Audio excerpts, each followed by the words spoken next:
বন্ধুরা কেমন আছেন সবাই, কি করেন, কোথা থেকে দেখছেন একটু জানাবেন। সুন্দরভাবে আজকে মাংস রান্না করেছি, সেটা আপনাদের মধ্যে একটু শেয়ার করতে আসলাম। আপনারা হয়তো এভাবে মাংস রান্না করেন কিনা জানি না। সুন্দরভাবে আলুটা হলুদ লবণ দিয়ে ভালোভাবে ভেজে নিতে হবে। ভাজা হয়ে গেলে ডাল ফাল দিয়ে গরম করে নিতে হবে। গরম করা হয়ে গেলে বেটে রাখা মশলাগুলো সুন্দরভাবে দিয়ে নাড়াচাড়া করে ভাজা ভাজা করে নিতে হবে তেল ওঠা পর্যন্ত। তেল উঠে গেলে ভালোভাবে ভাজা ভাজা করে নিতে হবে। নিলে তেল উঠে গেলে মাংস দিয়ে দিতে হবে। নিয়ে নাড়াচাড়া করতে হবে, মানে ননাশ করতে হবে। আমাদের এদিকে ননাশ করা বলে। ননাশ করলে হলো মাংস হয়ে যায়। ননাশ করে করে সুন্দরভাবে ভাজা ভাজা করে নিলে মাংস রান্না ভালো হয়।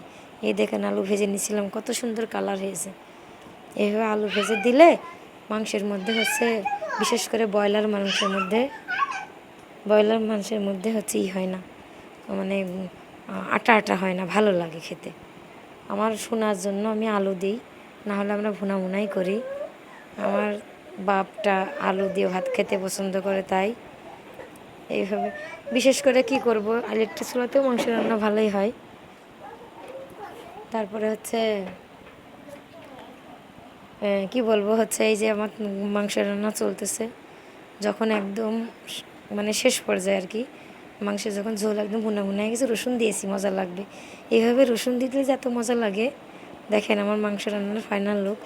একটু জিরা জিরা টিরা ভেজে ডাল ফাল ভেজে দিয়ে দিয়েছি। ভালো থাকবেন, আসসালামু আলাইকুম।